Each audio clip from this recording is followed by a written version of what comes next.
Good evening, Hal. Did you miss me? Of course you did. The airwaves have been dreadfully anemic without a proper entertainer to liven them up. So many shrill little voices yammering these days through their picture boxes and electric gimmicks. All style and no substance.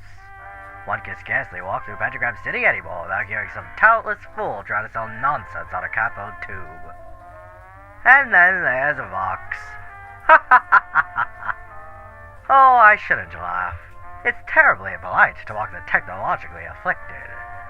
Still, seeing that flat-faced Philistine throw one of his spectacular tantrums whenever folks use radio over his gaudy flickering screens never ceases to delight.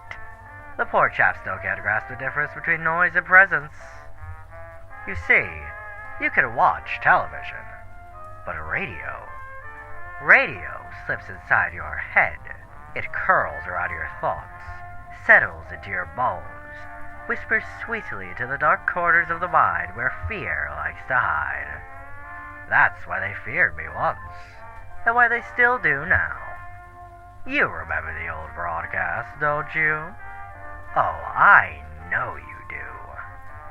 The screams of overlords echoing across the dial, while entire districts sat frozen in silence, too terrified to touch the receiver lest they somehow attract my attention. Ah, those were the marvelous days. There's a richness to genuine panic modern contraptions simply cannot replicate. Fear loses its flavor once it's polished and packaged for mass consumption. Some newcomers still whisper about those nights.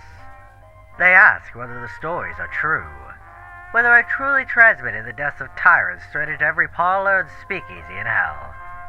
My dear listeners, the stories are exaggerated. It was far more entertaining than they made it sound. One fellow shrieked for nearly 7 uninterrupted minutes before expiring. Remarkable lungs on that one. I confess I do miss those old days from time to time, back when power still carried dignity. Nowadays, every half-witted brute with sharp teeth and a loudmouth thinks himself destined to rule the pentagram. They prance about like vaudeville rejects, demanding applause they've done nothing to earn. Pathetic. At least Lucifer understands presentation. Oh, the King of Hell might be a deeply unserious creature, but there's charm in that sort of theatrical instability. One almost has to admire a ruler who governs eternal damnation like a ringmaster trying desperately to keep the circus from burning down around him. Almost. He's nothing but a ridiculous fellow at the end of the day. Powerful, certainly, but ridiculous all the same. And Vox, meanwhile, keeps insisting radio is obsolete. Dead entertainment, he calls it. Says the masses crave constant spectacle now. Bright lights and moving pictures dancing endlessly before their eyes, like trained monkeys at a carnival. Yet here you are, gathered obediently around the broadcast, hanging onto every word as though your very souls depend on it. Funny how that works, isn't it? Deep down, every sinner understands one simple truth. What you cannot see is always more frightening. A shadow behind the curtain, a voice in the next room, a grin lurking just beyond the edge of the lamplight. Television shows you the monster outright, but radio allows your imagination to carve something far worse from the dark. Much more efficient that way. Ah, and listen to that lovely jazz humming beneath us. Smooth brass curling through the air like cigarette smoke, while the piano drifts lazily along behind it. There's something wonderfully intimate about music played through an old radio set. Every little crackle and imperfection gives it character, makes it feel alive. Jazz is truly the soundtrack of civilized damnation. It makes cruelty sound almost romantic. You know, hell grows surprisingly quiet this late at night. Not silent, of course. Hell is never silent. Somewhere out there a sinner is screaming, another is bargaining, and somebody else is learning exactly why despair makes poor company. But beneath all that noise, there are little moments where the city stills just long enough for people to hear their own thoughts again.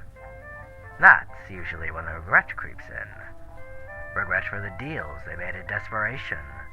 Regret for their lives ruined in pursuit of pleasure, power, or simple amusement.